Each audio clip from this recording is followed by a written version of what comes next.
Hi, this is Eric Sultan, and welcome to Denver Block by Block, where we talk real estate, real people, real neighborhoods all over Denver. Today, we're going to be talking about some questions that I'm getting in Park Hill on a regular basis. I'm hearing them more and more. Why isn't my house selling? I'm doing everything right. I'm on the MLS, but I'm getting fewer showings than I was promised, and my house isn't going under contract.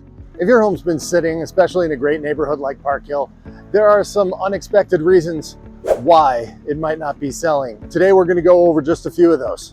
If you've got your home for sale and it's been on the market for more than 30 days in a great neighborhood like Park Hill, it's not always the price. It's not Zillow, and it's certainly not the neighborhood, because the neighborhood's amazing. So what could it be? Park Hill isn't just a neighborhood. It's not just a zip code. It is a lifestyle. It's tree-lined streets, it's walkability, it's shops, it's all the things with all the people getting together, all the kids getting together within this neighborhood. This neighborhood has a heartbeat. This neighborhood has a vibe. And your listing has to capture that heartbeat. It has to capture that vibe, or else it's just not going to make people excited.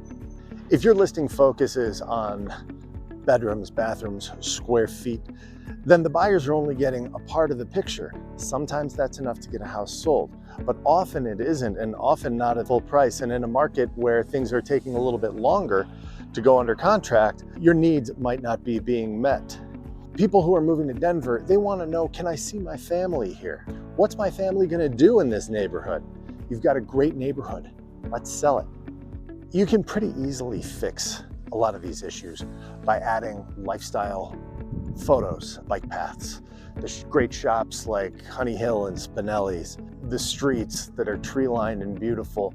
Instead of just interior and exterior shots of the house, you add some color, some lifestyle to your pictures. You can also add great descriptions that focus on your buyer more than on the house. So instead of 20 foot by 26 foot front porch, you can say, imagine yourself sitting, sipping lemonade on your front porch here in Park Hill.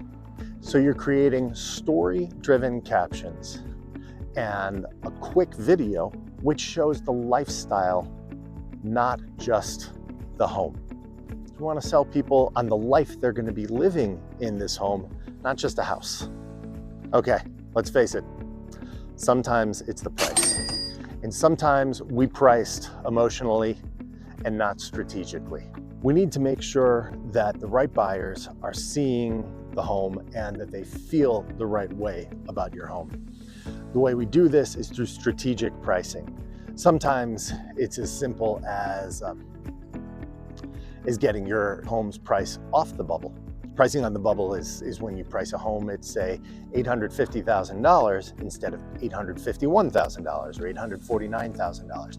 The truth is that if $850 isn't working, sometimes a simple change to $849 will make a big difference.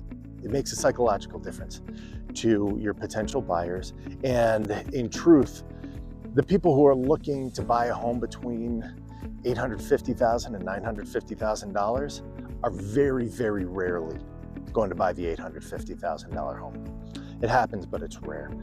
So missing out on that buyer that's searching from $850 to $950 doesn't make that big of a difference. What makes a much bigger difference is appealing to the people who are looking from $750 to $850 with an $849,000 price tag, which is not quite all the way up to the top of their price. Let's make sure that we're being real about pricing. A lot of the time, we can put some serious money into a house, and before we put money into our house, the best thing we can do is call our realtor and see what they think the return is going to be. Usually, what we put in is more costly than what we're going to get out of it. Hopefully, we enjoy what we've put in. We spend $40,000 on a couple of new bathrooms, and often we can't expect to get $40,000 back out of those couple of new bathrooms. That's just the way things are. We have to look at pricing as of today. So if you're on the market for 30 days or more, get in touch with your realtor. Have them pull up some comps.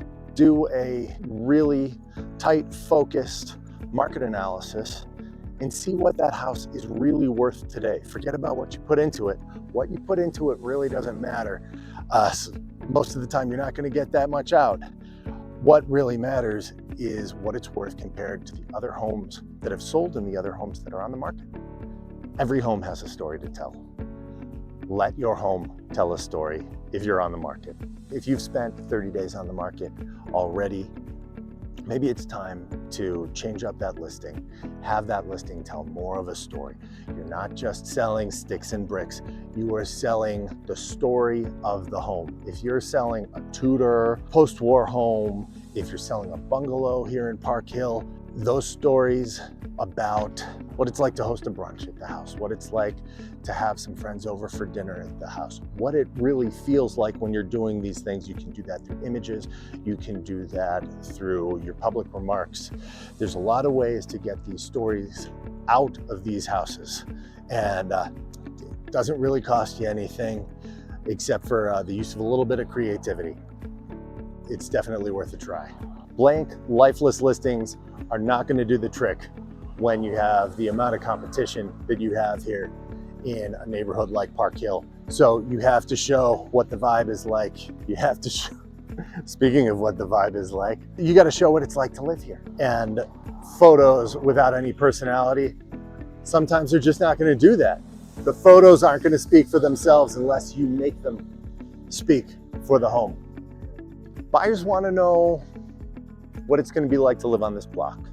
Buyers are going to want to know where they're going to go to celebrate birthdays. I mean, maybe their kids will go over to the art garage and do some painting for a birthday. Buyers want to know on the interior of a house, not just where the mudroom is, but they want to know where their kids are going to put their backpacks down when they get home from school. It's the same place, but it's a very different feeling when we're talking about where are my kids going to put their backpacks down as opposed to where's the mudroom. So when you're staging that house, you got to think about real life. That's what staging is about. It's about showing a buyer how they're going to live in a house, making it so that they feel like they can fit themselves into that house and live there. So you're going to stage your house with that in mind. You're not going to use showroom furniture. You're going to use furniture that somebody feels comfortable living in and that really shows off the house, not the furniture. You're going to capture some B-roll of the neighborhood. Maybe your real estate agent has a bunch of B-roll of the neighborhood in stock. I mean, I do for these neighborhoods around Park Hill and Congress Park and Cheeseman Park. In your listing copy, you know, it's not just light-filled window here. You're going to love sitting in front of this light-filled window in your dining room while you're enjoying entertaining with friends. Selling a home in Park Hill isn't just about square footage. It's about emotion, it's about strategy, it's about figuring out the vibe and properly executing. If your home isn't moving, don't panic, and definitely don't just keep dropping the price, although figuring out the right price might be important. I hope you understand from this conversation that what you really need to have is a great plan. Your plan, the execution of that plan to get your home sold is what's really going to get you top dollar, whatever top dollar happens to be right now. You can reach me anytime at Eric@DenverCityBroker or by booking a free consultation below. Repositioning is great, but you really only get one chance to make a first impression. Let's make that first impression great. If this video helped you, please give it a like. And if you know somebody who is frustrated trying to sell their home or has tried to sell their home recently in one of the neighborhoods around Park Hill or in Park Hill, shoot this video over to them. It might help them out too. You would be surprised at how many sellers need just one or two little tweaks in order to turn everything around with their home.